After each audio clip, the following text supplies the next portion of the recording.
HTML वाला किया assignment, try किया किसी ने? 3 असाइनमेंट दिए थे आपने। व्हील चेयर वाला जो दिया था, हाँ, किया ट्राई?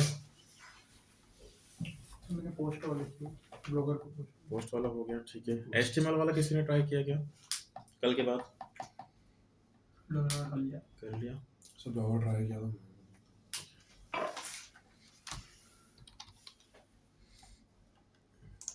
वो भी करना है एचटीएमएल वाला, पहले ब्लॉगर वाला कर लो, उसके बाद कर लेना, करना जरूर है।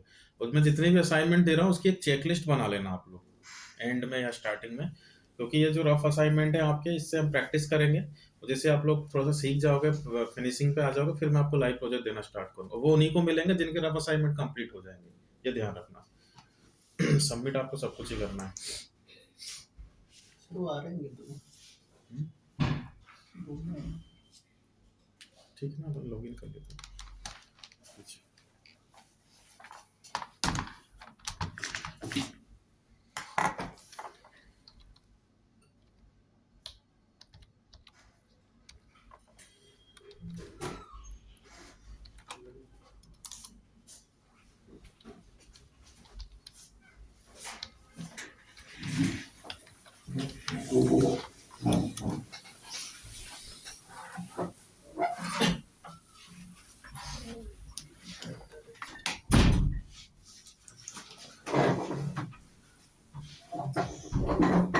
सर लास्ट वाला कंप्लीट नहीं हुआ है, डिजिटल मार्केटिंग वाला।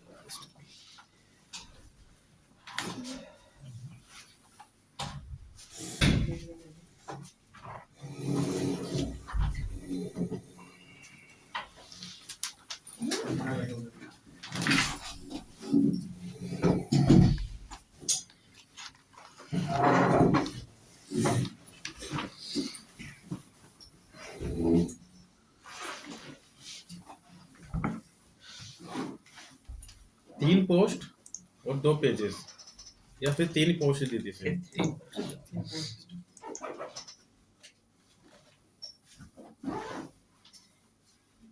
सर ये लास्ट वाला कंप्लीट नहीं है। ये नहीं किया आपने? हाँ, ये मेथड just- डिस्क्रिप्शन ये मैं अभी कर ही रहा था, एक्चुअली क्या है, मैं कर रहा था तो लाइट चली गई थी।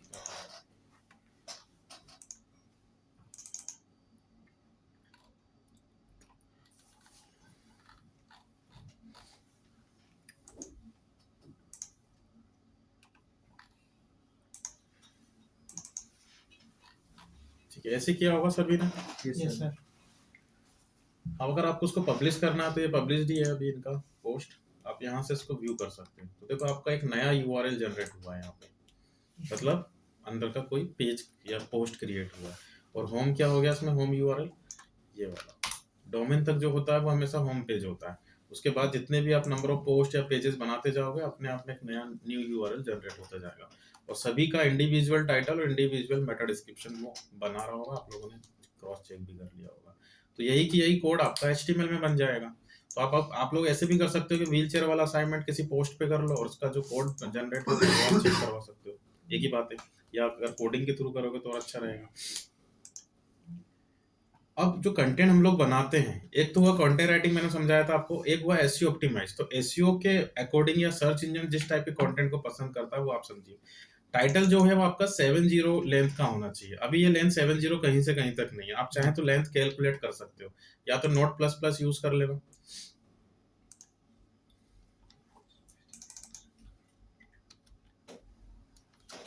इसमें आपको लेंथ कैलकुलेट कर देगा वो 25। या ऑनलाइन टूल भी आपको मिल जाते हैं, वर्ड्स काउंटर या कैरेक्टर्स काउंटर। मेरा खुद का भी एक टूल चलता है, आप उसको भी यूज कर सकते हो, टूल्स इंपोर्ट आउटपुट। इसमें आपको मिल जाएगा वर्ड काउंट।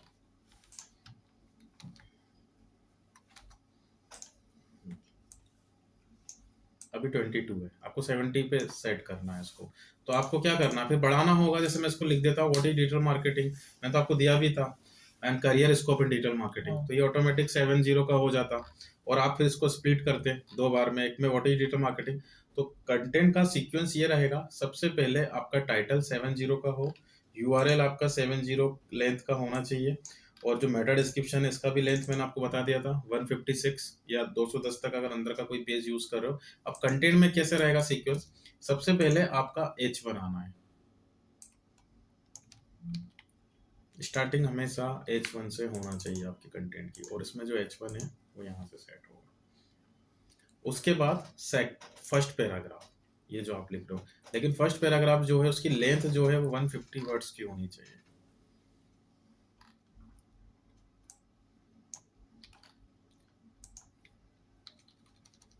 एक 150 वर्ड्स का होना चाहिए।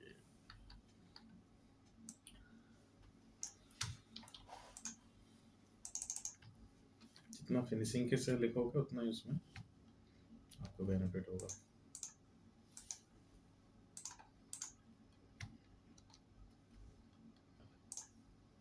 ठीक है, 150 वर्ड्स मिनिमम आपके होने चाहिए इसमें। देन आपको एक इमेज लगानी है फर्स्ट पैराग्राफ के बाद, और इस इमेज में भी आपका कीवर्ड कहाँ से लगेगा, यहाँ से। जैसे digital, what is digital marketing, तो वो आपने लिख दिया यहाँ पे। उसके बाद एक H2 होना है। अब H2 आप चाहे तो जैसे career scope in digital marketing वो आप कर सकते हो, या फिर इसी को रिपीट कर रहे हो।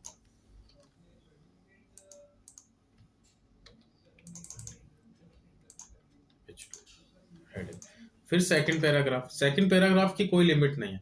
H1 पूरे वेब पेज में एक ही होना चाहिए, ठीक है, और H2 आप कितने ही यूज कर सकते हो, और H3 भी आप कितने। तो सेकंड पैराग्राफ हो गया, इसकी कोई लेंथ नहीं है। अब आपको थर्ड हेडिंग लेनी, मतलब H3 लेना है। ये एक पूरा सीक्वेंस बनेगा। H1 फर्स्ट पैराग्राफ की लेंथ है 150 वर्ड्स होने चाहिए कम से कम, फिर इमेज, फिर H2, फिर सेकंड पैराग्राफ, फिर H3, फिर थर्ड पैराग्राफ। अब आप H3 कितनी बार रिपीट करो, H2 कितनी बार रिपीट करो, मिनिमम एक H2, मिनिमम एक H1 तो एक ही होना चाहिए पूरे वेब पेज में, और मिनिमम एक H2 और मिनिमम एक H3 तो होना चाहिए आपके वेब पेज के। आगे समझ में, ऐसे आपको काम करना है। ठीक है, तो ये तो पोस्ट था, आप आर्टिकल्स पे डील कर रहे हो। अगर हम पेजेस बनाते हैं तो अब यहाँ से आपके पेजेस बनेंगे। तो अब आपको 2 पेज दे रहा हूँ बनाने को, कल 2 पेज बना के लाइएगा। Digital marketing services in Mumbai.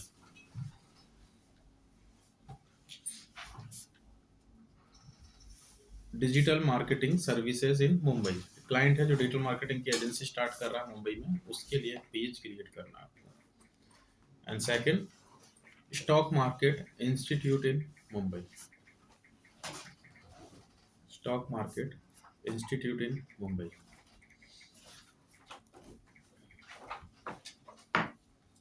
Sir वो व्हील चेयर वाला असाइनमेंट क्या था? व्हील चेयर वाला असाइनमेंट था, आपको HTML में यही सब करना था, लेकिन कोडिंग के थ्रू। जितने भी टैग और एट्रीब्यूट मैंने आपको, टाइटल, मेटा डिस्क्रिप्शन, ये है आपके पास कोड का फॉर्मेट। फोटो को क्लिक कर लिया होगा आप लोगों ने, जिसने नहीं किया कर लो एक बार वो। तो ये असाइनमेंट भी आपको चेक करवाना ही है मुझे। मतलब इसमें कंटेंट नहीं, सिर्फ फॉर्मेट बस फॉर्मेट है। आपको जो ये लिखा हुआ है ना, और वेबसाइट, इसको रिप्लेस करना है व्हीलचेयर से।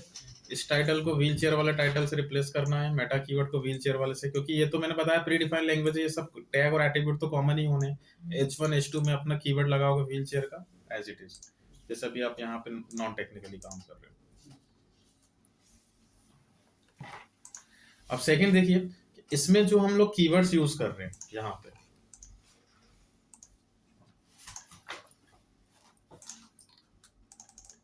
ये अपने को मन से नहीं लेना। यहाँ पे आपको वो कीवर्ड लेने हैं जो लोग सर्च कर रहे हैं। अब आपने पोस्ट तो बना लिया व्हाट इज एसईओ, अब अपने को ये जानना पड़ेगा पहले कि क्या करके सर्च कर रहा है कस्टमर इसको, ताकि एक राइट ऑडियंस तक हम पहुंच सके। तो उन कीवर्ड्स को अपन पहले फाइंड आउट करेंगे जिसको लोग गूगल कर रहे हैं, फिर उन कीवर्ड्स का प्लेसमेंट इंक्लूड करते हुए कंटेंट बनाना होता है।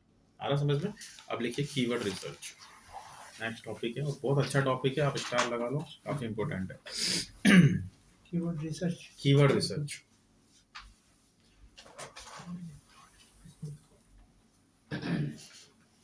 देखिए इसमें first point, by using Google auto complete, by using Google auto complete. Second, by using Google highlighted searches, highlighted searches. Third, by using Google SERP searches. SERP में बता चुका हूँ क्या होता है, search engine result page.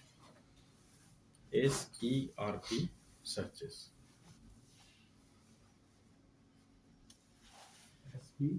SERP. Fourth tool का नाम लिखिए, Google keyword planner. GKP, Google keyword planner. Next, keywords everywhere. इसका वेबसाइट भी लिखा है ना, keywordsEverywhere.com.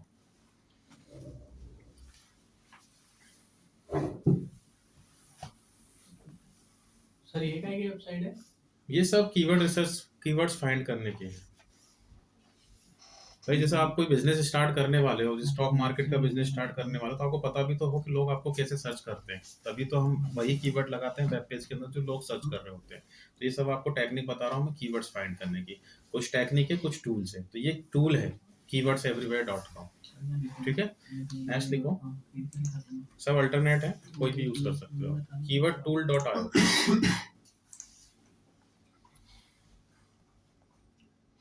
keywordtool.io.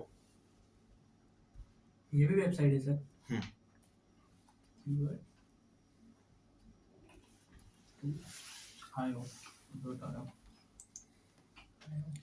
KW Finder.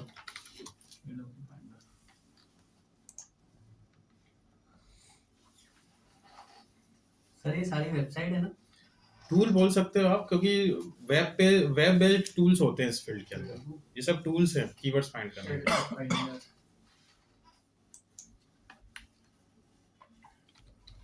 Google suggest.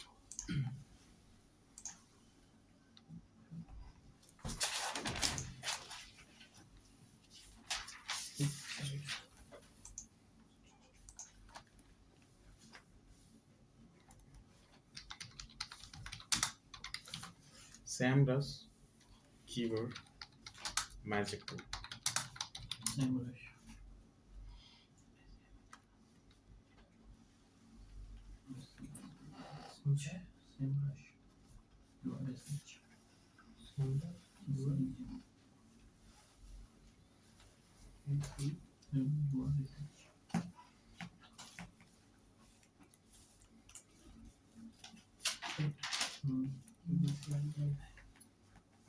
देखिए ये जो भी लिख लिया सभी ने.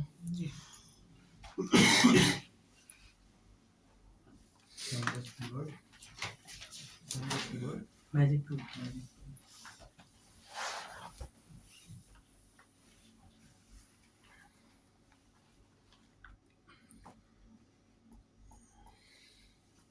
देखो टूल्स ये सब मैंने आपको जो बताया सब ऑल्टरनेट है. सभी लोग एक ही काम कर रहे हैं, कीवर्ड फाइंड करने का. अब एक इम्पोर्टेंट बात मैं आपको बता रहा हूँ कि इस फील्ड में टूल से ही काम चलता है, और हम लोग हमेशा टूल्स के पीछे भागते हैं. वो आपको नहीं करना है. टूल्स आप कोई भी यूज करो, वो आपको वही कीवर्ड देगा जो वो दूसरों को दे रहा है. इम्पोर्टेंट पार्ट ये है कि कीवर्ड का जो सजेशन है वो स्ट्रांग होना चाहिए. अब मैं चाहे कीवर्ड इससे निकालूं, कीवर्ड तो कीवर्ड ही, क्योंकि कीवर्ड ना इसके हाथ में ना हमारे हाथ में. कीवर्ड है कस्टमर के हाथ में कि वो क्या टाइप कर रहा है. समझ रहे हो आप. और ये कीवर्ड अगर आपको गूगल का बता रहे हैं तो ये लोग क्या करते हैं, गूगल से एपीआई खरीद लेते हैं. जैसा भी मैं खुद का भी अपना, ये आपको मैंने बताया भी था, मैंने स्टार्टअप लिया है तो उसमें भी कीवर्ड्स का टूल में लॉन्च करने वाला बहुत जल्दी. तो हम गूगल से एपीआई खरीद रहे हैं. तो जो कीवर्ड रिसर्च वो इसको देगा, वही कीवर्ड रिसर्च वो उसको देगा. तो आपको सीखना ये है कि कीवर्ड्स, एग्जैक्ट कीवर्ड कैसे निकाले, रिलेवेंट कीवर्ड्स कैसे निकाले. तो आपको क्या करना है, सबसे पहले एक कीवर्ड बनाना है, सजेशन कीवर्ड, जिसके थ्रू हम दूसरे कीवर्ड फाइंड कर सके. तो मैंने आपको बताया था कि जब हम कोई बिजनेस स्टार्ट करने वाले हैं या कोई भी आर्टिकल या पोस्ट लिखने वाले हैं, तो आप क्या लिखने वाले हो या क्या बेचने वाले हो वो आपका प्री प्लान होता है. मैंने आपको एक असाइनमेंट दिया, digital marketing services in Mumbai. तो आपका जो क्लाइंट है वो डिजिटल मार्केटिंग की सर्विस स्टार्ट करने वाला है. तो मैंने सबसे पहले रूट वर्ड लिखा, डिजिटल मार्केटिंग. अब डिजिटल मार्केटिंग का कोर्स भी होता है, बुक्स भी आती है, सर्विसेज भी आती है, और भी बहुत कुछ हो सकता है. वो क्या दे रहा है, सर्विस दे रहा है. तो मैंने यहाँ पे क्या किया, सर्विसेज लिखा. कहाँ दे रहा है, इन इंदौर, इन मुंबई, इन पुणे, इन बैंगलोर, इन मुंबई दे रहा है. तो आपने यहाँ पे मुंबई कर दिया. ये एक सही तरीका बता रहा हूँ कीवर्ड फाइंड करने का. तो अब मुझे नहीं पता एग्जैक्टली इस कीवर्ड को लोग सर्च कर रहे हैं या नहीं कर रहे हैं, लेकिन इस कीवर्ड से आपको रिलेवेंट कीवर्ड मिल जाएंगे. आप इसको कॉपी करो, पहला पॉइंट मैंने आपको समझाया, by using Google auto complete आपको कुछ भी नहीं करना, अपने उस सजेशन कीवर्ड को यहाँ पे टाइप करना और एंटर करना, तो ये आपको कुछ कीवर्ड रेकमेंड करेगा। इसको बोलते हैं ऑटो कंप्लीट। ये वो की फ्रेजेस होते हैं जो रेगुलरली और कॉमनली सबसे ज्यादा टाइप किए जा रहे हैं, आप डायरेक्टली यहाँ से निकाल सकते हो। जैसे digital marketing agency India, digital marketing agency Navi Mumbai, और जो भी है रिलेवेंट, आपको सभी लेने की नीड नहीं है, जो रिलेवेंट है वही पिक आउट करेंगे। सेकंड मैंने बताया आपको बाय यूजिंग हाईलाइटेड सर्चेस, सबसे लास्ट में आपको जाना है। देखिए कुछ सजेशन देता है, ये कस्टमर के लिए होता है कि माइट भी अगर आप चाहें तो इस कीवर्ड को सर्च कर सकते हो क्योंकि दूसरे लोग इसको सर्च कर रहे हैं, तो यहाँ से आप कीवर्ड निकाल सकते हो। और तीसरा जो मैंने आपको बताया बाय यूजिंग एसईआरपी सर्चेज, ये सबसे इंपॉर्टेंट है समझना कि जब मैं कीवर्ड सर्च कर रहा हूँ मेरी वेबसाइट तो आएगी नहीं, हम तो अभी स्टार्ट ही कर रहे हैं, लेकिन जो टॉप 10 आएंगे यही होंगे आपके आगे चल के कॉम्पिटिटर्स, इनमें से एक बाहर जाएगा तब आपकी एंट्री होगी। तो आप कीवर्ड वहीं लगा सकते हो जहां पे ये लगा सकते हैं कि आप इनके पास भी वही ऑप्शन है, तो इनका टाइटल और इनका मेटा डिस्क्रिप्शन, उसमें आप डायरेक्ट कीवर्ड देख सकते हो। देख रहे हो, digital marketing agency in Mumbai, digital marketing agency and company in Mumbai, keyword लगा रखे हैं उसने, digital marketing agency in Mumbai. तो मुझे एक चीज तो क्लियर हो गई कि digital marketing agency in Mumbai नाम का कीवर्ड काफी पॉपुलर है, हर कोई यूज कर रहा है उसको, तो यहाँ से भी आप लोग इजीली कीवर्ड्स निकाल सकते हो। ठीक है, ये कुछ ऑर्गेनिक टेक्निक। अब टूल्स देख लीजिए, सबसे बड़ा टूल तो गूगल का खुद का ही है, गूगल कीवर्ड प्लानर, इससे आपको कुछ लगेगा भी नहीं। तो जो भी हम टाइप करते हैं वो स्टोर कर लेता है इसको, आप यहाँ से एक बार इसको लॉगिन कर लेना, और वन टाइम एक अकाउंट आपको क्रिएट करना पड़ेगा इस पे। सी फर्स्ट टाइम जो कर रहे हैं थोड़ा सा एक बार देख लो। सबसे पहले ये गूगल एड्स मैंने आपको समझाया था कि गूगल में दो ऑप्शन होते हैं, या तो एडवर्टाइजमेंट हम रन करेंगे या फिर ऑर्गेनिक वे में। तो गूगल एड्स जो है वो उसका एडवर्टाइजमेंट वाला प्लेटफॉर्म है और ये वहीं से आपका कीवर्ड प्लानर दे रहा है। तो आप यहाँ पे वन टाइम सेटअप कर लेना, इस पे क्लिक करना अकाउंट पे, न्यू गूगल अकाउंट, और थोड़ा सा स्टेप याद रखना, आप नेक्स्ट मत कीजिएगा, आपको क्लिक करना स्विच टू एक्सपर्ट मोड, चाहो तो लिख लो इसको।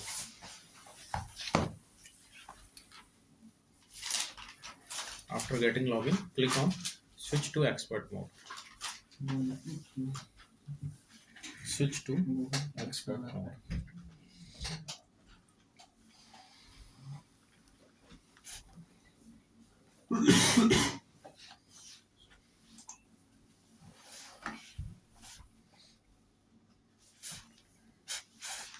देन आपको यहाँ से कुछ भी टच नहीं करना है, आपको क्लिक करना है create an account without a campaign.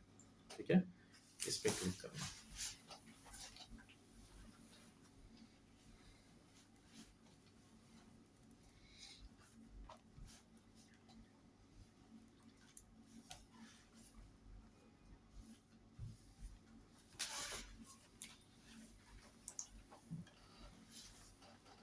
India ले लेना अभी स्टार्टिंग में, करेंसी ये ले लेना इंडियन रुपीस एंड सबमिट।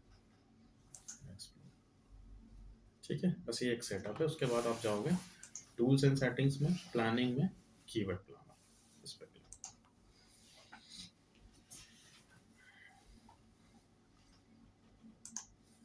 देखो अब ये दो ऑप्शन दे रहा है, discover new keywords and forecast. Difference क्या है, अगर आप एक ऑनगोइंग मार्केट में काम कर रहे हो, जो चल रहा है, ट्रेंड में है, तो आप यहाँ से लीजिए। अगर आपका कोई न्यू इन्वेंशन है या हिस्टोरिकल मैट्रिसेस को आपको फाइंड करना है कि कोई चीज़ 100 साल पहले कैसे सर्च होती थी, आगे चल के कैसे सर्च होगी, तो आपका ये वर्क करता है। तो आपके काम का तो ये ज़्यादा है इसमें, तो डिस्कवर न्यू कीवर्ड्स।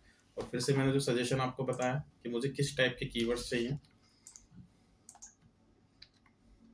एक से ज़्यादा सजेशन भी आप दे सकते हो।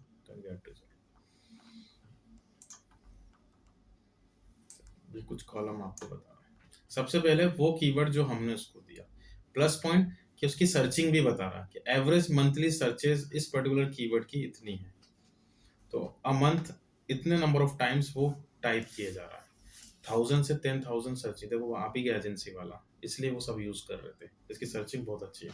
1000 से 10,000 टाइम्स इसको सर्च किया जा रहा है। हो सकता है एक डिवाइस में 100 टाइम सर्च हो रहा हो या 100 डिवाइस में 100 टाइम सर्च हो रहा हो, तो number of as it is कितने लोग उसको टाइप कर रहे हैं पूरे इंडिया में एक महीने में। और एक कॉलम और है आपके काम का यहाँ पे, जो उसका कंपटीशन लेवल बता रहा है। इसका जो कंपटीशन लेवल है वो लो है, इसका मीडियम है, और एक और होता है हाई। तीन में इसको कैटेगरी कर, तो दोनों को समझो। ये कस्टमर के पॉइंट ऑफ व्यू से है कि कितने लोग उसको टाइप कर रहे हैं, और ये उन एजेंसी के पॉइंट ऑफ व्यू से है कि कितने लोग उसको टारगेट कर रहे हैं। जैसे आपको ये कीवर्ड पसंद आया, आपने अपने टाइटल में लगा लिया, फिर और भी जो एजेंसी वाले हैं वो भी यही कीवर्ड यूज कर रहे हैं, तो क्या होगा, उसका कंपटीशन बढ़ेगा। और जो मैंने आपको एक डिफरेंस बताया था एसईओ और एसईएम में, स्टार्टिंग में हम लोग थोड़ा सा एक ओवरव्यू उसका ले रहे थे कि इन केस अगर ये कीवर्ड आपका एडवर्टीजमेंट के थ्रू रैंक नहीं करता है तो सेकंड ऑर्गेनिक वे में रैंक नहीं करता है, तो सेकंड ऑप्शन क्या रहेगा अपने पास, एडवर्टीजमेंट रन करने का। ठीक, तो गूगल आपसे एक क्लिक का कितना चार्ज लेगा इस कीवर्ड का, ये उसका ऑप्शन है। आपको पूरे फंडे क्लियर हो गए। तो एसईओ और एसईएम में डिफरेंस देख लीजिए। तो या तो ऑर्गेनिक वे में रैंक करवाओ, कोई चार्जेस नहीं देने पर क्लिक के, अदरवाइज आपको एक क्लिक का उस पर्टिकुलर कीवर्ड का ऑप्शन जा रहा है 28 से 100 रुपीज। तो एक क्लिक का अगर आपसे 100 भी लेगा तो 10 क्लिक में ही आपके 1000 रुपये चार्ज लग जाएगा। इसको तो अभी जाने दो, अपने भी एसईओ के पॉइंट ऑफ व्यू से 3 कॉलम काम किए, this one and this one, ये आपको ठीक है। एक असाइनमेंट दे रहा हूँ, आप लोग लिखो।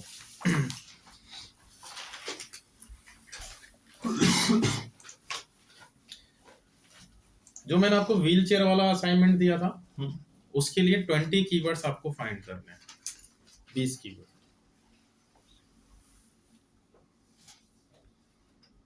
तीन कॉलम बनाओगे, कीवर्ड, उसका वॉल्यूम और उसका कंपटीशन।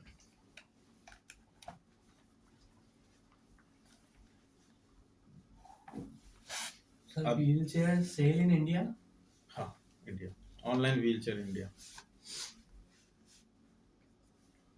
और अभी एक पेज आपको मैंने बनाने के लिए दिया, डिजिटल मार्केटिंग एजेंसी इन इंदौर, है ना, मुंबई। चलो मुंबई ठीक है। इसके लिए 10 कीवर्ड निकालने हैं। पर्पस ध्यान रखना, आपकी एजेंसी है और मुंबई में है, उसी से रिलेटेड होना चाहिए।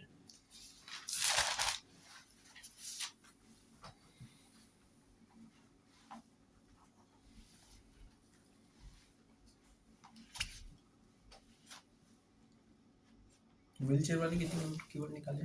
20 और डिजिटल मार्केटिंग के 10। और एक और पेज दिया है मैंने स्टॉक मार्केट इंस्टीट्यूट वाला, उसके लिए भी 10 कीवर्ड्स निकालने हैं।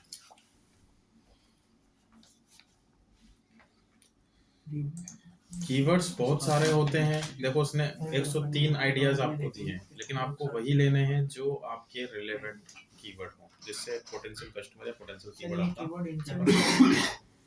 हाँ, इनसे भी निकालो। अब देखो, मैं कोई भी टूल आप ले लो, जैसा सपोज अगर आप इसका यूज नहीं करते हो, उसका यूज कर रहे हो,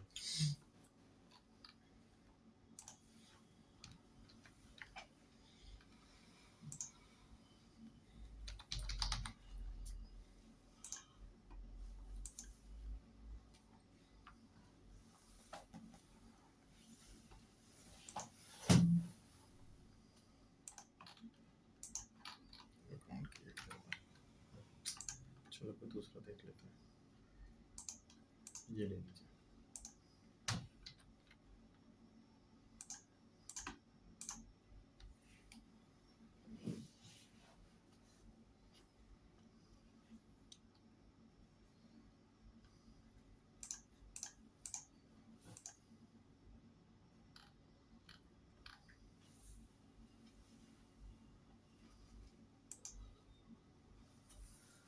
वही आ रहा है।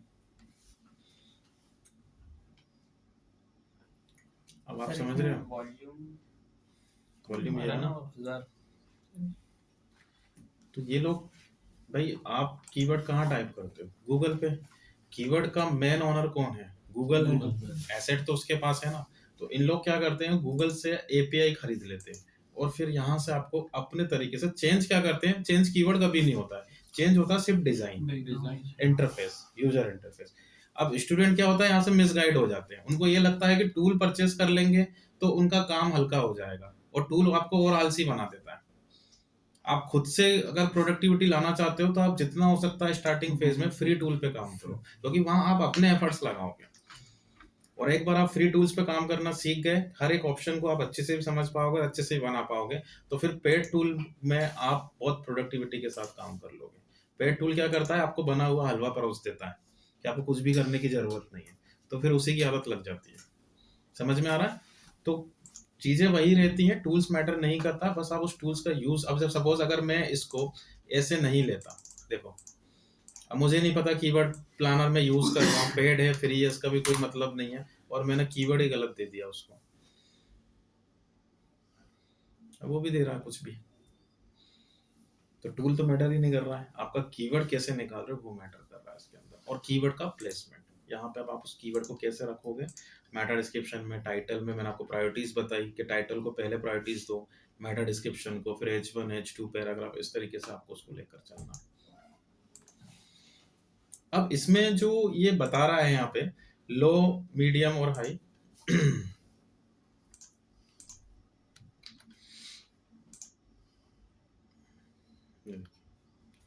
तो कौन सा कीवर्ड अपने को लेना चाहिए, लो लेना है, मीडियम लेना है या हाई लेना है। लो, मीडियम और हाई ये तो समझ में आ गया। चलो मैं एक एग्जांपल आपको दे रहा हूँ, मेरे पास दो कीवर्ड है, digital marketing agency in India और digital marketing agency in Mumbai, किसका कंपटीशन ज्यादा होगा? इंडिया का। रीजन? ऑल ओवर इंडिया को कवर करना है। डिजिटल मार्केटिंग एजेंसी इन इंदौर, डिजिटल मार्केटिंग एजेंसी इन देवास, अब किसका ज्यादा होगा? पॉपुलेशन पे कभी भी या उसके एरिया पे कभी भी कीवर्ड डिपेंड नहीं करता है, ये ध्यान रखना आप लोग, डिपेंड करता है कितने लोग उसको यूज कर रहे हैं।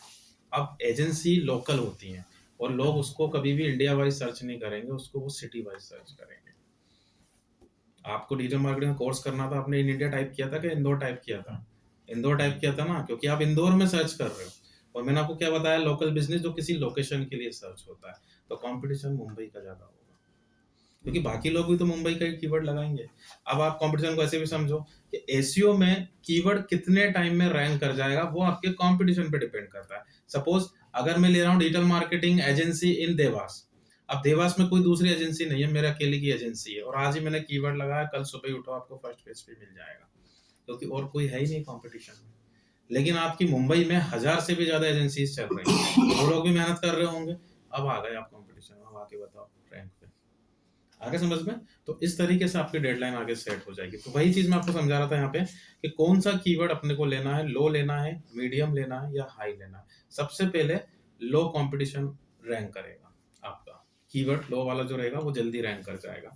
और दूसरी चीज कि ये जो नंबर ऑफ आपकी सर्चिंग बता रहा है, इस पे कंपटीशन डिपेंड नहीं करता है, ये भी और समझ लो कि कितने नंबर ऑफ यूजर उसको टाइप कर रहे हैं, कंपटीशन डिपेंड करता है कि उसको एज इट इज कितने लोग टारगेट कर रहे हैं, ये इससे कंपटीशन सेट करता है। अगर मैं इसको तोड़ दूं, जैसे मैंने इसको कर दिया एजेंसी एंड सर्विसेज मुंबई, तो वो काउंट नहीं करेगा उसको, एज इट इज टारगेट कौन कितने लोग कर रहे हैं, तो उससे कंपटीशन चल रहा है इसका। तो कीवर्ड लो लेना है, मीडियम लेना है या हाई लेना है, मैंने आपको बताया लो वाला जो कीवर्ड है वो जल्दी रैंक कर जाएगा, बट इसके पीछे एक बहुत बड़ा लॉजिक है, वो आप थोड़ा सा समझना, ये लॉजिकल चीजें हैं कुछ, थोड़ा सा ध्यान से सुनना। कि देखिए आपके पास सबसे पहले अगर कोई क्लाइंट आता है, तो मैंने आपको बताया था उसकी क्या होगी, स्टेप फर्स्ट वेबसाइट होगी, और वेबसाइट में क्या होंगे, पेजेस होंगे। जैसे सपोज मेरे पास एक क्लाइंट है हेयर ट्रांसप्लांट का, इसका होम पेज बना है, अब इसे कीवर्ड कहाँ लगाएगा वो भी आपको पता लग गया, टाइटल, मेटा डिस्क्रिप्शन या H1 H2 में। अगर हम इसको कंट्रोल यू करें तो आप देख रहे हो उसका टाइटल, ये कीवर्ड इसके लगे हुए हैं, सही।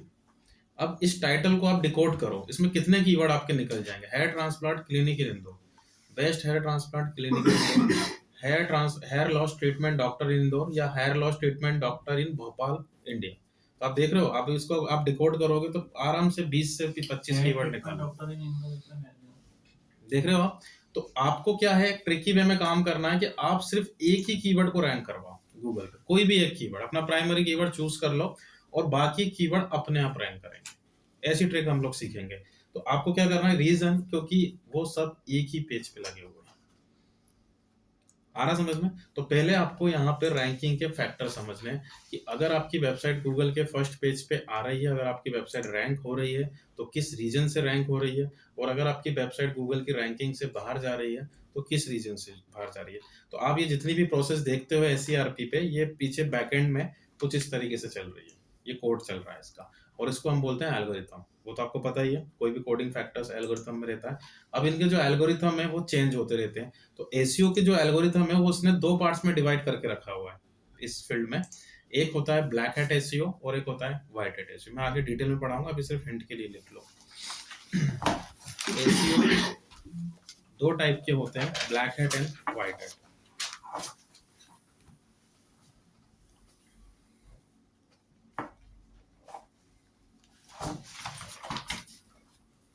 एल्गोरिथम के बेसिस पे black hat and white hat. For some reason अगर आपका वेब पेज रैंक कर रहा है, आप अच्छा काम कर रहे हो, तो आपका आएगा व्हाइट हैट, ठीक है। और अगर आपका वेबसाइट डी मतलब रैंकिंग से डाउन हो रहा है, उसको पेनल्टीज मिल रही हैं, that is black hat. Ranking factors आपके व्हाइट हैट में रहते हैं, और अगर आपकी वेबसाइट को पेनल्टीज दी जाती है तो पेनल्टीज फीचर्स आपके किस में आएंगे, फैक्टर्स किस में आएंगे, ब्लैक हैट में आएंगे। हाँ, गूगल जो भी आपको पेनल्टीज देता है। अब ये इन लोग क्या करते हैं, जो भी एल्गोरिथम इनकी आती है नई नई, उनको एक नाम दे देते हैं, जैसे आपके सॉफ्टवेयर के नाम आते हैं प्ले स्टोर वगैरह के, है ना। तो अभी लेटेस्ट गूगल की जो एल्गोरिथम चल रही है वो दो चल रही है। एक चल रहा है रैंक ब्रेन, मैं आपको इसका वर्जन बता रहा हूँ अभी, याद रखिएगा। एंड सेकेंड इज गूगल पांडा, ये लिख लो दोनों। ये किस लिए सर? ये एल्गोरिथम इसकी लेटेस्ट वर्जन चल रहा है इसका, एसीआरपी का, रैंक ब्रेन एंड गूगल पांडा।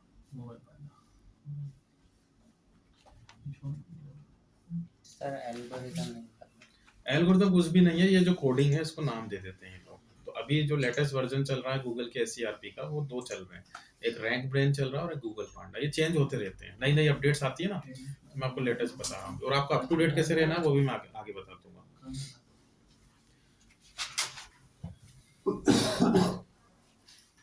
अब देखिए, अगर आपकी वेबसाइट रैंकिंग में आती है तो रैंकिंग को ये मॉनिटर करता है रैंक ब्रेन, मतलब व्हाइट हैट के लिए रैंक ब्रेन काम करेगा। और अगर आपकी वेबसाइट पर किसी रीजन से पेनल्टीज लगती है आपको, तो गूगल पांडा। तो गूगल पांडा आपकी जो एक्टिविटीज जो आप लोग सीखोगे अभी, उसमें से नेगेटिव एक्टिविटीज को फाइंड आउट करता है, और ये आपकी अच्छी एक्टिविटीज को फाइंड आउट करता है। तो हमें किस पे फोकस करना है, रैंक ब्रेन पे, क्योंकि हमें रैंक करवाना है वेबसाइट को और इससे बचना है, ठीक है।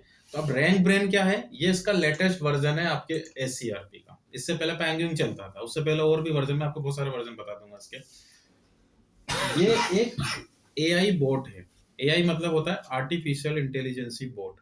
पहले जो कोडिंग होती थी एससीआरपी की, इसकी गूगल की, तो वो हैंडमेड होती थी। मतलब कोई भी एक डेवलपर है, वो इफ एंड एल्स की कंडीशन लगाता था कि अगर आप ये एक्टिविटी करोगे तो वो ये वाली पेनल्टी लगा देगा उसके अंदर।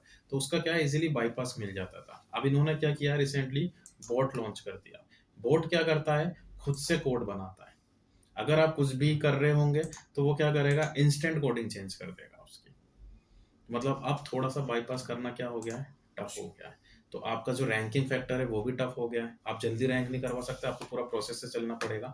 तो उसकी जो रैंकिंग फैक्टर है, जिसके बेसिस पे वो डिसाइड करता है कि किस वेबसाइट को रैंक में रखना है, किस वेबसाइट को रैंक से बाहर करना है, वो सब अपन समझ लेते हैं इनिशियली, है ना। तो वो लिखिए आप, Google search engine ranking factor. और ये बहुत इंपॉर्टेंट चीज है, मैं आपको बता रहा हूँ, बस आपको इन पॉइंट्स पे ही फोकस करना है। आप बहुत जल्दी से जल्दी स्मार्टली रैंक करवा दोगे वेबसाइट। स्टार लगा लेना इस पे। Search engine, Google search engine hidden ranking protocols.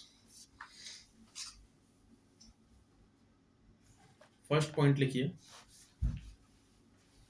Organic value या organic traffic. Organic traffic. Second, average time on website. Average time on website. Third, average time on page. Overall website थी और ये कोई particular page है। Bounce rate, next, bounce rate, next, quality of content,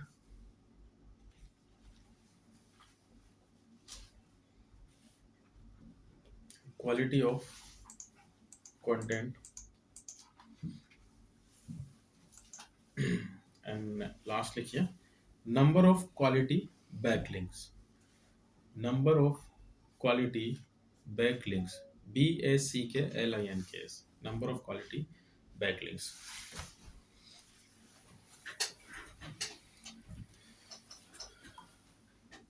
अगर हम किसी keyword पे suppose first पे आ भी जाते हैं तो आप ये ध्यान रखना कि इस फील्ड में स्टेबिलिटी नहीं है कि आप एक ही जगह पे बने रहोगे हमेशा। आज अगर आप आ गए हो तो कल आपसे ज्यादा कोई अच्छा काम कर दिया तो वो आपको बाहर करेगा। या अभी आप देख रहे हो सेकंड पेज पे 10 रिजल्ट है, फर्स्ट पेज पे 10 रिजल्ट है। अब सेकंड पेज के 10 में से किसी ने भी एक अच्छा काम कर दिया जो कंपेयर टू ये 10 रिजल्ट से अच्छा है तो किसी एक को बाहर करेगा वो, तभी तो उसका एंट्री मिलेगी। ओके, तो ये आपको ध्यान रखना। तो पहला पॉइंट मैंने आपको समझाया ऑर्गेनिक वैल्यू। तो गूगल क्या करता है, रेगुलरली आपको मॉनिटर करता है, उसका जो वर्जन है सबसे पहले वो देखेगा ऑर्गेनिक वैल्यू कि आप मंथ या वीकली या मंथली या हाफ ईयरली जो भी है उसमें उस कीवर्ड से सबसे ज्यादा ऑर्गेनिक ट्रैफिक किसको है। और ऑर्गेनिक ट्रैफिक मतलब फ्री वाली ट्रैफिक, जैसे ये ऑर्गेनिक है और फ्री रिजल्ट पे क्लिक कर दिया। अब मैं ये मान के चल रहा हूँ कि महीने में इस कीवर्ड को 100 लोगों ने टाइप किया, आपका जो कीवर्ड है, जैसे हम यही वाला कीवर्ड ले लेते हैं सी, उसमें से 70% लोगों ने इस वेबसाइट पे क्लिक किया तो इसको रैंक कर देगा क्योंकि इसका ट्रैफिक अच्छा, वो ये मान के चल रहा है कि लोग इसको पसंद कर रहे हैं। और आप समझ गए, फर्स्ट टाइम आप क्लिक तभी करवा सकते हो जब आपका टाइटल बहुत स्ट्रांग बना हो। अगर मैं यहाँ पे लिख दूँ award winning digital marketing company agency in Mumbai, फिर देखो आप क्लिक, बट ऐसा भी नहीं कि क्लिक करवा दिया और कस्टमर विजिट किया वेबसाइट पे और अंदर कुछ भी नहीं दिया। आया समझ में? अब वो क्या चेक करेगा, average time on website second step में, कि कितना टाइम स्पेंड कर रहा है वेबसाइट पे। सपोज आपके जो 100 यूजर है, कोई 4 मिनट रुक रहा है, कोई 5 मिनट रुक रहा है, कोई 10 मिनट दे रहा है, तो वो क्या करता है, टोटल नंबर ऑफ विजिटर से डिवाइड करता है उसको, तो एक एवरेज टाइम निकल आता है। एवरेज टाइम ऑन वेबसाइट मतलब सभी पेज का टोटल एवरेज टाइम, और एवरेज टाइम ऑन पेज मतलब जिस पेज पे आप काम कर रहे हो उस पर्टिकुलर पेज का टाइम, है ना। तो जिन वेबसाइट का एवरेज टाइम ज्यादा होगा वो ये मान के चलेगा कि लोग उसके कंटेंट को पसंद कर रहे हैं या उसको टाइम दे रहे हैं, तो उनको वो रैंक करवाए। आया समझ में? तो मैंने आपसे बोला था लो कंपटीशन का कीवर्ड लेना। अब आपका जो कीवर्ड है वो 9th पेज पे आ रहा है और किसी का कीवर्ड फर्स्ट पेज पे आ रहा है, तो मैंने बोला कि गूगल की गाइडलाइंस में आते हो तब आप रैंक करना स्टार्ट करते हो। अब आप 9th पेज पे घूमते रहोगे तो फिर कोई विजिट थोड़ी करेगा वहां जाकर, उसके लिए तो आपको फर्स्ट पेज पे आना पड़ेगा ना। तो मैं सबसे लो कंपटीशन कीवर्ड लूंगा जिसपे मुझे ट्रैफिक कम मिल रहा हो, वो भी चलेगा, लेकिन जैसे ही मैं उसको फर्स्ट पेज पे लाऊंगा तो मेरा एवरेज टाइम काउंट होगा और मेरा ऑर्गेनिक वैल्यू काउंट होगा। तो उससे गूगल क्या करेगा, आपके जो दूसरे कीवर्ड है उनको भी अपने आप रैंक करवा देता है। रीजन, क्योंकि एवरेज टाइम और ट्रैफिक पूरे पेज का होता है, ना कि किसी कीवर्ड का होता है। बाकी कीवर्ड अपने आप रैंक करते हैं। और आपको जो जैसे आप अगर किसी एजेंसी में डील करते हो और आपको जो पे आउट होते हैं वो पर कीवर्ड के हिसाब से होते हैं। अब कोई क्लाइंट आपको 1000 रुपीज भी दे रहा है एक कीवर्ड का और आप 20 कीवर्ड पे काम कर रहे हो, तो आप तो एक्चुअली एक ही कीवर्ड पे काम कर रहे हो, बाकी 19,000 तो आपको फ्री के मिल रहे हैं। आया समझ में? जैसे एक पेज आपका 9th पे है और एक कीवर्ड आपका फर्स्ट पे है और एक कीवर्ड से आपका जो रिजल्ट आ रहा है वो 9th पे आ रहा है, तो आप मुझे बताओ एवरेज टाइम किसका ज्यादा होगा, 9th वाले का ज्यादा होगा या फर्स्ट वाले का ज्यादा होगा? फर्स्ट वाले रीजन फर्स्ट पे है। फर्स्ट पे सर फिर से सोच ज्यादा लो, ज्यादा ज्यादा लोग फिर से सोच लो, 9th वाले का ज्यादा होगा या फर्स्ट वाले का? डिसीजन चेंज मत करना अपना। फर्स्ट वाले के होगा ना First कुछ वाले भी से सर्च करेगा तो वो 9वें पेज पे जाके तो सर्च करेगा, पहले पेज पे सर्च करेगा, शुरू की 4 मिनट फर्स्ट वाले का ज्यादा फर्स्ट टाइम तो फर्स्ट भी विजिट करेगा ना सर वो। एवरेज टाइम 9th वाले का ज्यादा होगा। अब समझना लॉजिक, एक कस्टमर आपके 9th पेज पे गया और वो 5 मिनट का टाइम दे के आया और यहाँ 10 मिलकर 5-5 मिनट का टाइम, तो 10 से डिवाइड भी तो करोगे। कैसे सर एक बार फिर से बताओ। अब आ गया समझ में? नहीं आया नहीं आया? फर्स्ट पेज पे ट्रैफिक ज्यादा होता है तो नंबर ऑफ यूजर भी तो ज्यादा होंगे, तो आप उतने नंबर ऑफ यूजर से डिवाइड भी तो करोगे। आप समझ में आए? और वहां पे लोग कम जाएंगे तो नंबर ऑफ डिवाइडेशन कम होंगे, तो एवरेज टाइम आपका 9th का ज्यादा होगा। मतलब उसका 1 का 5 होगा या 10 का मिला के 5 होगा, तो नंबर ऑफ यूजर से भी डिवाइड करोगे। तो अब उसका कॉन्सेप्ट समझो, कंपटीशन कैसे डिसाइड होता है। जैसे आप लोग कभी आगे काम करोगे तो आपको दिखेगा इसमें कि 9th पेज पे आपका जो कीवर्ड है वो 9th से सेकंड पेज पे आने में 15 या 20 दिन लगाएगा या 1 महीना लगाएगा, लेकिन सेकंड से फर्स्ट पे आने में उसको 3 महीने लग जाएंगे। रीजन वही जो मैं आपको समझा रहा हूँ, क्योंकि आप जितने पास आते जाओगे एवरेज टाइम आपका कंपटीशन में आता जाएगा। इसको बोलते हैं आईडीएफ फॉर्मूला गूगल का, ऐसे कंपटीशन सॉल्व होता है। तो आपने क्या किया, एक लो कंपटीशन कीवर्ड लिया और मैंने आपको ये बोला कि एक कीवर्ड पे आप काम करोगे लेकिन बाकी कीवर्ड भी हमें लगाने पड़ेंगे। जैसे अभी डिजिटल मार्केटिंग का ये मैं अगर आपको एग्जांपल दूं यहाँ पे, तो इतना ही तो चेंज हो रहा है, एजेंसी, कंपनी, मार्केटिंग या जो भी है ना। तो मैं सिर्फ एजेंसी को फर्स्ट पे लाऊंगा तो बाकी कीवर्ड मेरे जो रहेंगे वो अपने आप आते हैं। जैसे सपोज एक कीवर्ड आपका 9th पे है और एक कीवर्ड आपका 2nd पे, तो जब 2nd को आप फर्स्ट पे ले आओगे तो 9th 2nd पे अपने आप आ जाएगा। पेज एक ही है तीनों का, मतलब सभी कीवर्ड्स का आपका। तो ऐसे आपको समझना है। तो एवरेज टाइम का फैक्टर समझ में आ गया आपको। एक मैंने बताया आपको बाउंस रेट, अब ये भी चेक करता है वो। बाउंस रेट का मतलब है कि एक यूजर क्लिक करने के बाद आपकी वेबसाइट्स पे फिर से बाउंस बैक करके कितने टाइम में जा रहा है। तो एवरेज टाइम ऑन पेज और कितना टाइम स्पेंड करने के बाद वो स्विच बैक कर रहा है, इसको हम बोलते हैं बाउंस रेट। बट अब वो कैलकुलेट कैसे करेगा bounce rate? Bounce rate calculate करता है दो तरीके से। एक तो आपका vertical scroll depth. Scroll depth मतलब कितने नीचे तक उसने आपके पेज को स्क्रॉल किया। ये ब्लॉगिंग वालों के लिए बहुत काम की चीज होती है। जैसे अभी आप लोग एक आर्टिकल लिख रहे हो, अब आप तो लिख देते हो आर्टिकल, लेकिन वो बाउंस कैसे चेक करेगा कि आपका जो आर्टिकल है वो कितने नीचे तक स्क्रॉल हुआ। अब आपका आर्टिकल यहाँ जाके एंड हो रहा है और कस्टमर आया और 30% ही उसने देखा आपके रीडर ने और फिर वापस गूगल पे चले गया, तो आपका बाउंस बैक कितना हुआ? 30%। अब जिनका बाउंस बैक ज्यादा होगा या इम्प्रूव्ड होगा उनको वो जल्दी रैंक करवाएगा। आप बच ही नहीं सकते उसे, इतने सारे फैक्टर्स चेक करता है वो वेबसाइट के अंदर। और एक देखता है आपका हॉरिजॉन्टली नंबर ऑफ पेजेस। आपकी वेबसाइट में 10 पेज है, 10 में से उसने 3 पेज देखे, आउट ऑफ 10 विजिट किया, 30%। तो 30 + 40 divided by number of user, total bounce rate ऐसे निकल आएगा। समझ में आया? एक फैक्टर मैंने आपको बताया क्वालिटी ऑफ कंटेंट, ये सबसे इंपॉर्टेंट है कि आप अभी जो असाइनमेंट किए हो आपने अपने मन से कुछ तो भी लिख दिया, कॉपी पेस्ट कर दिया, बट ऐसा नहीं चलेगा। आगे आपको बिल्कुल यूनिक और इन्फॉर्मेटिव कंटेंट यूज करना जो सर्च इंजन पसंद करता है।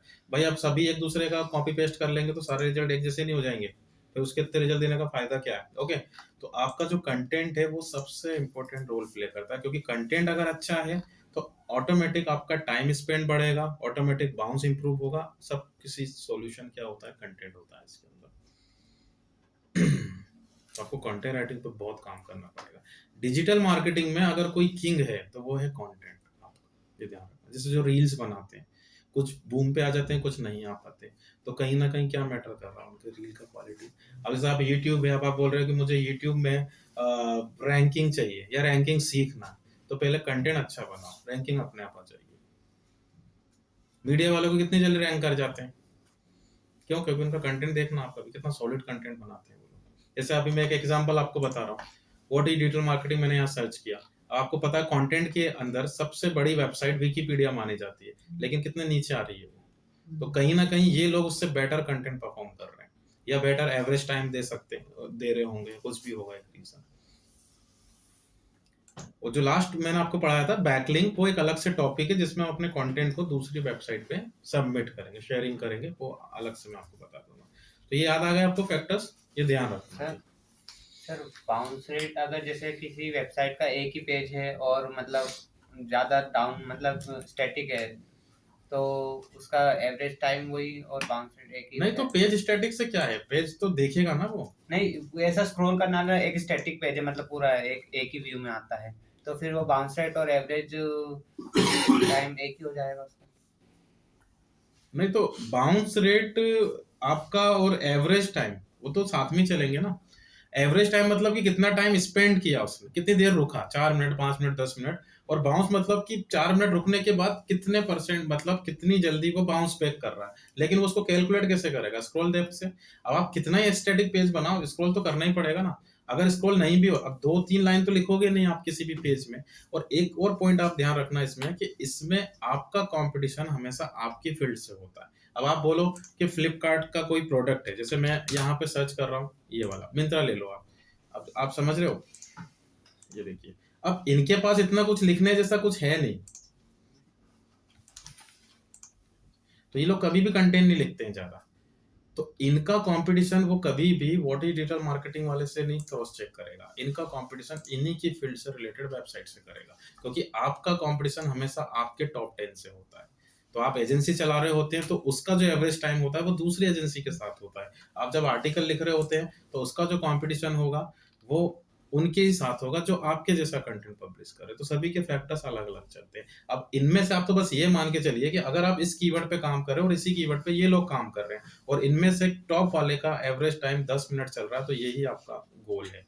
या फिर आप इन 10 का मान के चलो कि इनका सबका टाइम एवरेज टाइम 7 मिनट से ऊपर चल रहा है तो आपको भी 7 मिनट से ऊपर ही करवाना पड़ेगा। अदरवाइज आप वहां घूमते रहोगे जहां आपका चल रहा है 4 मिनट वाला, तो 4 मिनट वाले पेज में आप घूमते रहोगे। और ये चीजें रिवील नहीं होती है, ये मैं आपको हिडन प्रोसेस बता रहा हूँ। आगे टूल से पता लग जाएगा आपको कि आपका एवरेज टाइम कितना चल रहा है। मैं आपको आगे कुछ टूल्स बताऊंगा ऑडिटिंग के लिए, उसमें समझ में आ जाता है सब। सर एवरी पेज का बाउंस रेट आएगा ना, जैसे अपनी वेबसाइट पे 10 पेज हैं। एवरेज टाइम ऑन वेबसाइट मतलब पूरी वेबसाइट का ऑन एन एवरेज निकाला मैंने, और एवरेज टाइम ऑन पेज मतलब किसी पर्टिकुलर पेज। जैसे अब आपका जो क्लाइंट है उसने आपको सिर्फ होम पेज ही दिया है, बाकी पेज से आपको मतलब ही नहीं, तो अब आपको इस पेज का एवरेज टाइम के अकॉर्डिंग काम करना है। और आपको उसने आपकी वेबसाइट के 10 पेज दिए तो हर पेज के लिए इंडिविजुअल एसईओ करना पड़ेगा आपको। मैं आपको फिर से समझा देता हूँ। देखिए ये वेबसाइट मैंने आपको बताई थी, सबसे पहले होम पेज है। अब होम पेज पे कोई कीवर्ड नहीं लगाया हमने कीवर्ड कहाँ लगाया, अंदर के पेजेस पे। MBBS in Russia, MBBS in Ukraine, तो मैंने आपको बताया था हर पेज पे अलग अलग कीवर्ड लगाए, तो उनका कंपटीशन भी अलग अलग ही होगा। यूक्रेन में इतना एमबीबीएस कोई नहीं करता है तो हो सकता है जल्दी रैंक कर जाए। रसिया में एमबीबीएस बहुत पॉपुलर है तो हो सकता है आपको कंपटीशन में आना पड़े उसमें। तो इनका एवरेज टाइम इन्हीं के कीवर्ड से चलेगा और इन्हीं के पेज से चलेगा। ये फर्स्ट पेज पे आ रहा है डजंट मीन कि ये भी फर्स्ट पेज पे आ जाएगा। इसका अलग एसईओ करोगे, इसका अलग, मतलब हर पेज का इंडिविजुअल एसईओ करना पड़ता है। और कंपनीज में टीम वर्क होता है, वहाँ ऐसा नहीं कि आप ही को दे दिए पूरे 10 पेज। आपको हो सकता है एक पेज देते और उसमें भी कुछ वर्क देते हो आपको अभी तो, लेकिन आपको सीखना पड़ेगा ना सब कुछ। पूछ लो, सोच लो, कुछ भी डाउट आ रहा हो बस डाउट मत रखिएगा। और आप अगर ये सोच रहे हो कि हम ये सब रट लें तो पॉसिबल नहीं है, पूरा ऐसे लॉजिकल चल रहा है। आप तो ये मान के चलिए कि आगे चल के मैं अगर आपको कोई असाइनमेंट दे रहा हूँ, सभी को एक ही असाइनमेंट मैंने दिया, इन्होंने जल्दी रैंक करवा दिया, दैट मीन्स कि इनने कुछ तो यूनिक किया जो बाकी लोग नहीं कर रहे। और आप ऐसे मान के चलिए कि अगर इसकी वेबसाइट फर्स्ट पे आ रही है तो ये कुछ तो ऐसा कर रहा है जो बाकी लोग नहीं कर रहे। नॉलेज सभी को होता है लेकिन इम्प्लीमेंट कैसे करते हैं वही आपका रिजल्ट होता है। और इस फील्ड में कभी भी क्लाइंट आपसे ये नहीं पूछेगा कि आपने क्या किया, वो बस यहाँ देखना चाहेगा आपको। यहाँ दिखा दिए तो आप प्रो हो गए, नहीं दिखा रहे हो तो आप फिर गूगल की गलती मत निकालना, अपनी गलती निकालना उसमें।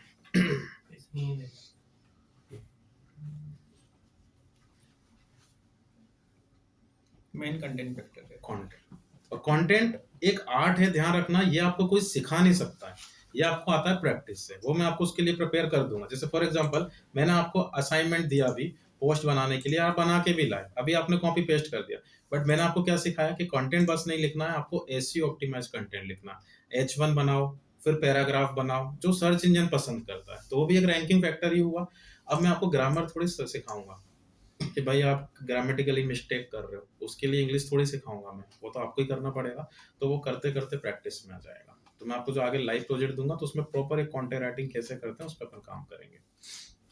सर जैसे अभी रिसेंटली ऐसा हो रहा है कि ब्लॉगिंग में कोरा क्या ज़्यादा रैंकिंग हो रही है, और अपन जैसे कंटेंट लिखते हैं तो क्योंकि उसमें फ्रेश कंटेंट होता है और हम जो कंटेंट लिखते हैं वो इधर उधर से उठा के लिखते हैं। कोरा एक फोरम साइट है, आगे मैं आपको इस पे एडवर्टाइजमेंट भी सिखाऊंगा। जैसे सपोज ये कब वर्क करता है, जब किसी रिव्यू प्लेटफॉर्म के लिए हम काम करते हैं। सपोज आप कोई सॉफ्टवेयर खरीदने वाले, एसईओ का कोई टूल खरीदने वाले, तो आपने यहाँ पे लिख दिया एसईओ टूल्स,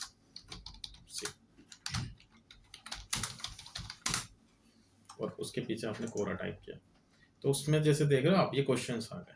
तो ये सिंपल सा रहता है कि किसी ने कोई क्वेश्चन पुट किया जिसको बोलते हैं डिस्कशन बोर्ड, ठीक है, और लोग उस पर क्या करते हैं, अपने अपने आंसर लिखना स्टार्ट कर देते हैं। अब आपको सिंपल सा समझना है कि आंसर लिखेगा कौन, जो सॉफ्टवेयर बेच रहा होगा। और वो सॉफ्टवेयर वाली जो कंपनी होती है वो क्या करती है, किसी कंटेंट राइटर को हायर कर लेती है और उससे अच्छे से अच्छा उसी बात का उसको सैलरी मिल रहा है, तो वो अच्छे से अच्छा कंटेंट पब्लिश करवाते हैं उससे। ऐसे थोड़ी करेंगे कि वेबसाइट से कॉपी किया और फिर यहाँ पे पेस्ट कर दिया। तो आप देख रहे हो उसमें एक ही क्वेश्चन पे कितने आंसर हुए, 100+ आंसर है, लेकिन उनमें आंसर किसका रैंक कर रहा है, इसका रैंक कर रहा है। बाकी आंसर कहाँ आ रहे हैं, नीचे आ रहे हैं। तो वो अब उसके रैंकिंग फैक्टर में चले गए। अब वो उसका आंसर जल्दी रैंक करवाएगा जो उसके अकॉर्डिंग काम कर रहा है। सभी की अपनी अपनी गाइडलाइंस होती है। आपको रैंक कहाँ करवाना है, आपको गूगल पे करवाना है, तो आपको गूगल की गाइडलाइन से चलना पड़ेगा। फेसबुक के अपने फिल्टर हैं, गूगल के अपने फिल्टर हैं, कोरा के अपने फिल्टर हैं। जिन्होंने भी ये बनाया है वो बैकएंड से फिल्टर लगा देते हैं। जैसे सपोज आप, मैंने अभी समझाया आपको कि ये एक रिव्यू प्लेटफॉर्म है जिसमें उसने पूछा है कि कौन सा टूल अच्छा है। अब आप अगर इसमें आंसर लिख दिए जिसमें अपने ही टूल की बात कर रहे हो, मेरा ही अच्छा है सबसे, तो आपके आंसर को नहीं करवाएगा वो रैंक, क्योंकि वो आपसे फीडबैक मांग रहा, ना कि आपकी तारीफ मांग रहा है। आ रहा है समझ में? ठीक है, आप देख रहे हो हर आंसर में इन्होंने सभी टूल्स के बारे में बात किया। इवन अगर आप अपना टूल भी बेच रहे हो तो आप सिर्फ अपने टूल के बारे में मत लिखो, आप पहले नंबर पे अपने टूल के बारे में लिखो, बाकी 9 भी लेने पड़ेंगे आपको, उनके बारे में कम कम लिख दो।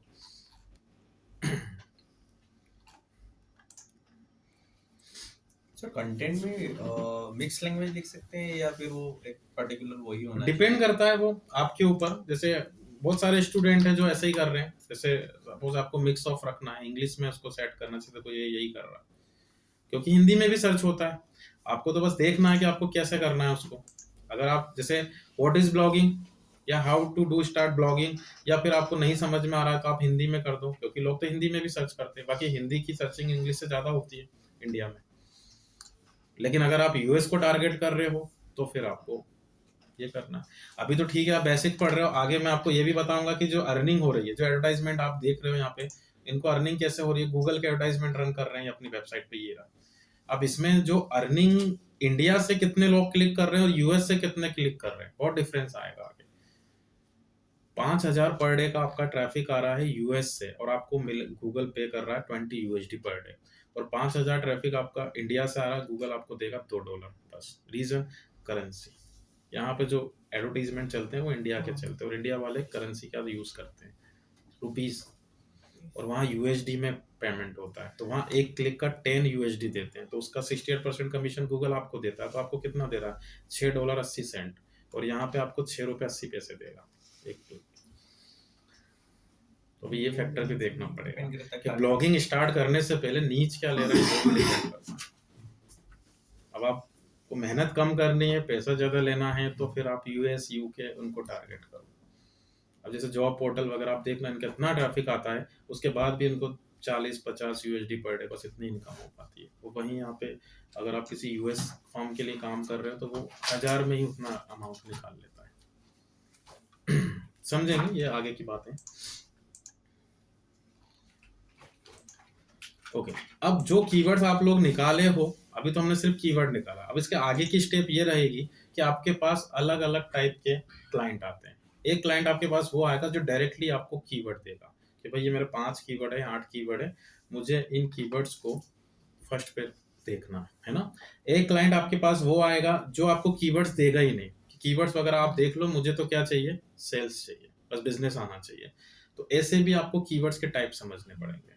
हर बिजनेस के अलग अलग टाइप के कीवर्ड, जैसे कैफे हो गया। अब लोकल को भी देखो 2 कैटेगरी में हमने डिवाइड किया कि या तो वो सर्च कर रहा है पैकर्स एंड मूवर्स इन बैंगलोर, लेकिन कैफे, अब कैफे को हम ऐसे सर्च नहीं करते हैं कैफे इन इंदौर। कैफे को आप कैसे सर्च करते हो? कैफे नियर में, ये एक अलग ही लेवल का कीवर्ड होता है, ऐसे ही करते हैं ना। तो वो बिजनेस जो सिटी वाइज सर्च होता है उसको सर्च करते हैं सिटी वाइज इन इंदौर। वो बिजनेस जो हर एरियाज में होते हैं, आपको हर एरिया में मिल जाएंगे 1-2 किलोमीटर में, उनको हम सर्च करते हैं नियर मी, नियर बाई मी और अराउंड मी। जैसे डेंटिस्ट, अब डेंटिस्ट को भी आप कभी डेंटिस्ट इन इंदौर नहीं करोगे, डेंटिस्ट नियर मी। किसी बच्चे का कोचिंग इंस्टीट्यूट है 9th और 10th वाले का, तो उसको भी नियर मी करके ही वो सर्च करते हैं। लेकिन आप डिजिटल मार्केटिंग का इंस्टीट्यूट सर्च करोगे तो आप नियर मी नहीं करोगे, क्योंकि वो सिटी वाइज सर्च होता है। ये कहीं ना कहीं सेंस होते हैं सभी के कीवर्ड सर्च करने के।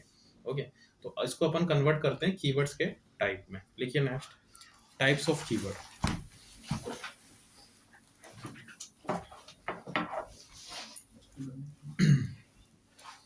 टाइप्स ऑफ कीवर्ड, ज्यादा तो नहीं हो रहा है, चलने दें, ठीक है। लिखो फर्स्ट, लिखिए इसमें focus keyword,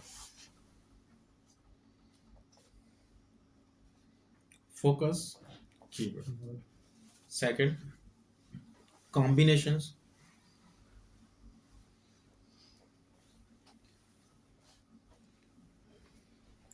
next LSI, latent semantic indexing. ये कीवर्ड्स के टाइप बता रहा हूं मैं आपको। तीसरा टाइप है LSI, latent semantic indexing. Next, long tail keywords,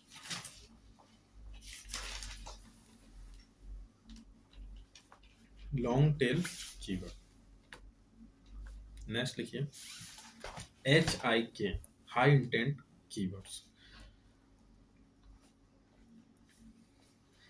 HIK में भी 3 टाइप्स होते हैं, उसको डिवाइड कर लो 3 पार्ट्स में। First is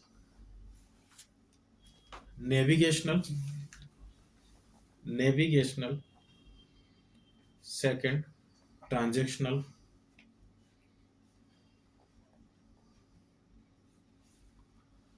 and third informational या इन्फोग्राफिक्स।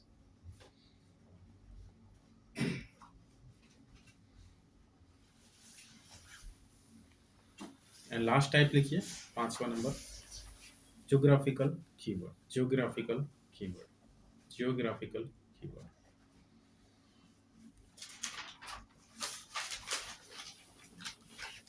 इसको अपन कल समझते हैं। तो कल का असाइनमेंट है आपका, वो कीवर्ड्स निकालिएगा 2 पेज और 2 पेज बना।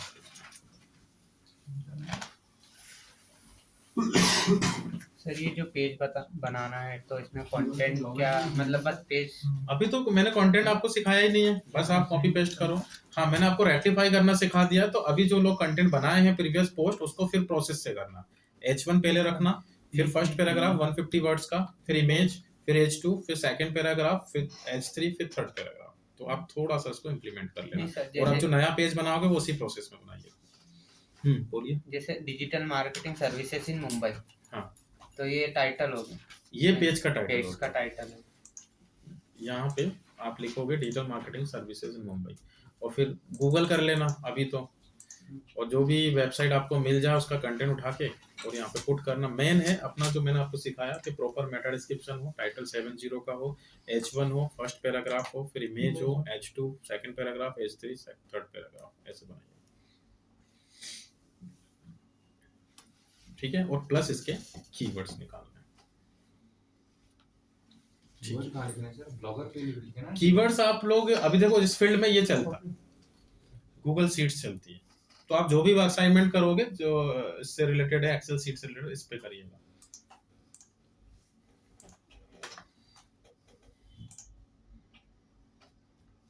कीवर्ड्स, उसका वॉल्यूम और उसका कंपटीशन, और इसको आप यहाँ से डाउनलोड करके मुझे मेल कर दीजिए। Mail ID.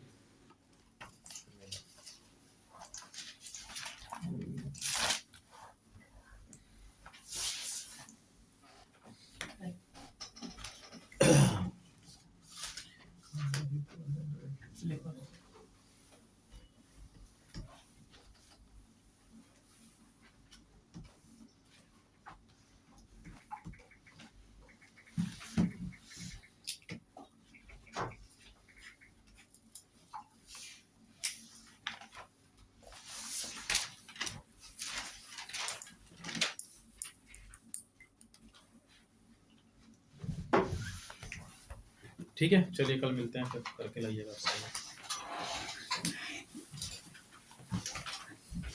ये वीडियो